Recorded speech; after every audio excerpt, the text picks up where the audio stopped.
Shalom Chavim, I'm Stephen Ben-Nun. You're watching Israeli News Live. Wanted to share some things with you guys here that we are seeing as we get started here with the news. Things very interesting, and one of these here happens to be in Sweden. I want to share this video here with you. This happened recently there on an island outside of Sweden there. And what you're going to see just another one of their missile systems, defense missile systems there, defense offensive type missile system there that has been set up on an island there because, as they are saying, they're getting very nervous about what's going on with Russia. Of course, and again, it's just really odd how that everybody seems to be worried about what's Russia doing, what's Russia doing. I don't think Russia is really as much of the problem as they say they are. But nonetheless, all of NATO is gearing up as if there's going to be some massive war done with NATO in the very near future. All right, and so let me get this side here stopped. It wants to keep going off there. Anyway, it says Sweden brings back Cold War weapons to deter Kremlin. According to the Times, this is on the Union Information Agency. Faced with newly aggressive Russia, Sweden is taking mothballed Cold War missile launchers out of storage in museums to shore up the defenses on its Baltic Sea front line, according to the Times. We're talking about, as they say here, weapon systems that were in museums. It doesn't look like it's that old of a system to me, if you ask me, but nonetheless, it's what they're claiming it is. Land-based Krostrobota Battery 90 is what that particular system is being called.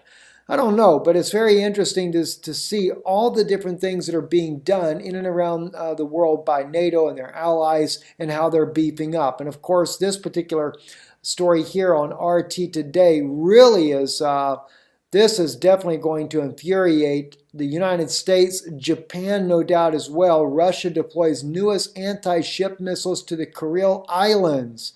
Those of you that know anything about the Kuril Islands are actually right there, just barely to the north of Japan. It says the Russian Pacific Fleet has installed batteries of anti-ship missiles at its bases in the Kuril Islands, ensuring effective protection from land operations and carrier-based aircraft strikes.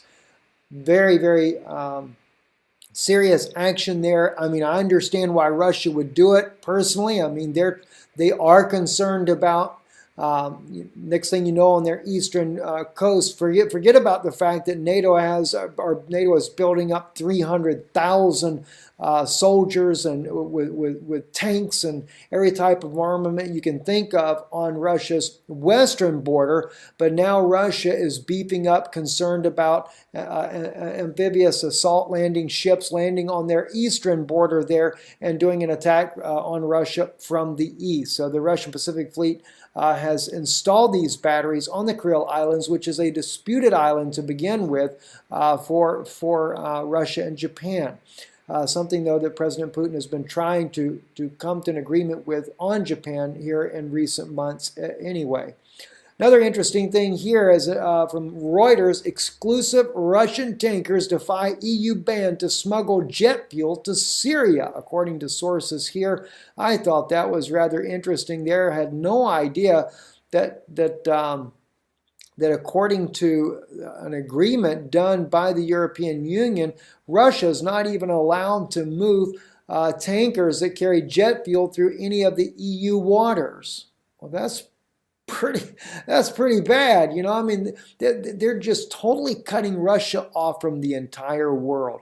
It is really, really strange, the things that we're seeing going on here. But Russia did manage in the months of September and October to bring 2 tankers all the way to the port in Syria there with jet fuel to continue the mission that they're doing. It's a boycott is what it is. NATO is trying to boycott Russia in any way they can. When they came through with their flotilla of 8 ships, NATO refused them to be able to dock or port anywhere in NATO territory. Spain did allow them, but was quickly ostracized by NATO and the West there.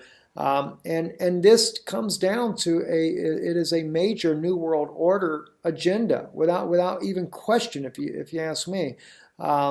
You know, also the UN chemical watchdog refuses to send experts to Aleppo under Western pressure, according to President Lavrov. And here's the article on that right here.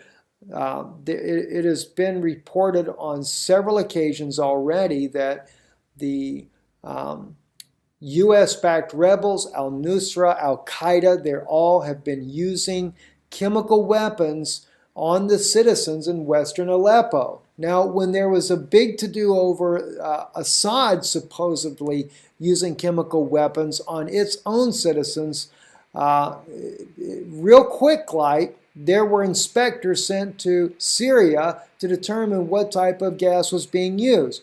Of course, we found out later from Aaron Erdem, who was a parliament member of Turkey, that brought the records forth showing that those chemical weapons that were used in Syria were actually done by ISIS, smuggled through the Turkish border, and as he stated, it could not have been done without Western allies knowing that it was being done through Turkey.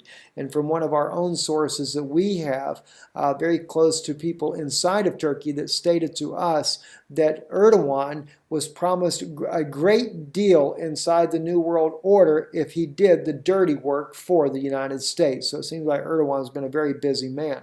But anyway, at this point here, the UN Chemical Watchdog has refused to send the experts to Aleppo on these gas attacks. And of course, it might be good to note as well, Vanessa Beatley has reported, she's an independent journalist, and she has clearly reported that indeed the chemical weapons factory inside of Syria is under the control of the U.S.-backed rebels. So it's not Bashar al-Assad making these chemical weapons. And I know that there are some out there that are trying to say, oh, Bashar al-Assad is still making chemical weapons. Well, they're definitely still being made in Syria. And I agree with that, but it's not by Bashar al-Assad. It happens to be by those U.S.-backed rebels inside of Syria. They're the ones that are controlling the chemical factory and are able to produce these weapons and are using them on once again on the civilian population in western Aleppo. Anyway, goes on to say the Organization for the Prohibition of Chemical Weapons refuses to send its experts to Aleppo to check substances used by rebels in attacks. The move was seemingly done under pressure from our Western colleagues, Russian Foreign Minister said. That's Foreign Minister Lavrov, that is. Anyway, the Russian specialist found that militants in eastern Aleppo used ammunition with poisonous substances with the ammo targeting West Aleppo.